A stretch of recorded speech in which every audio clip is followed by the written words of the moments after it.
Hey guys, you want to change the world? It's been the Coin Geek at Old Pueblo Coin, and change is like a really touchy subject for people. And you've learned over time that people don't like change, especially if they know that you're trying to change something. Now, in the meantime, everything changes all the time, and lots of times you don't notice until you look up 20 years later that, oh my gosh, my kid's not an infant anymore, right? And then what happened? Same thing with your work environment, technology, whatever it is. There's plenty of things that changed while you were sleeping, and you didn't even notice it. But if we want to talk about changing something, let's go ahead and get out the pitchforks.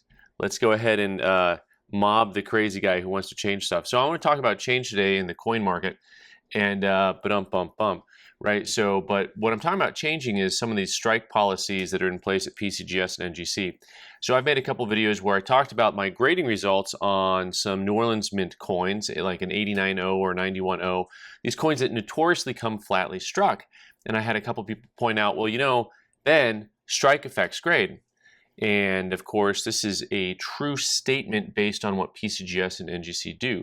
But it's only a true statement on dollars. It is not a true statement on other coins where strike is actually noted on the coins. And this is where I'd like to see the change made. I believe that you should have strike put on the labels for coins. You should say this is either a 1 through 5, or maybe you say poor strike, average strike, above average strike, whatever it is.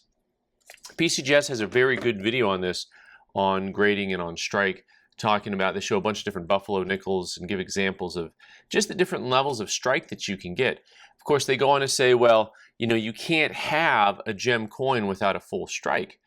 Now, this is patently untrue when you look at things like your 1953S Franklin half dollar or your 1945 Philadelphia dime.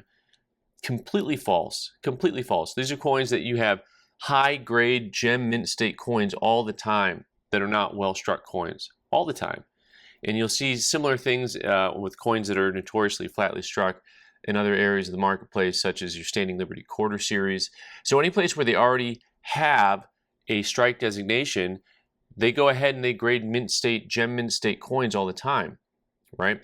And also, one of the pushbacks that I get about this subject is, well, you know, it'll change the marketplace. It'll change the marketplace. Well, that's okay.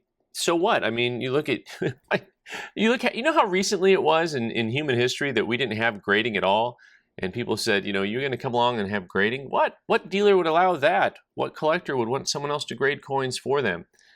And then that came along, and all of a sudden, a little bit later in history, a little more recently, you had these guys putting their little sticker on there. There you go. Hey, we like this coin.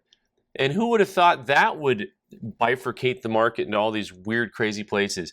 It changes. It's okay. I don't like all the changes either. I mean, I'm not a big fan of what the CAC market is or how it's come about, but it's there, and it's going to happen naturally over time anyways, right? So I'm arguing that PCGS and NGC and the coin grading community in a whole should not take strike into consideration when it comes to Morgan dollars. You should grade the coin based on the amount of contact on the coin. And then on top of that, you go ahead and you can label it strike quality. Put the strike quality right on there and let everybody know what type of strike quality is. And the marketplace will figure itself out. NGC and PCGS should have nothing to do with valuating coins as far as price point goes. It's not their business, literally not their business.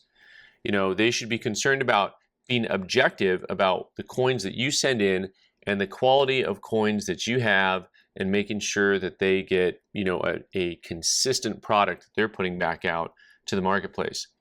So anyway, end of rant. It's pretty short and hopefully to the point, and you guys can all tell me that I'm completely crazy, or do you like the idea of going ahead and adding a strike moniker to Morgan dollars and even all US coins, just to say, hey, this coin is average or above average or below average when it comes to strike, and let the marketplace decide what a coin is really worth as far as how much you can get for it based on the strike quality. So, all right, guys, thanks so much for watching. I've been the Coin Geek. You can subscribe by clicking on the owl button in the corner and watch more videos on the right side of the screen, one of the sides. Thanks.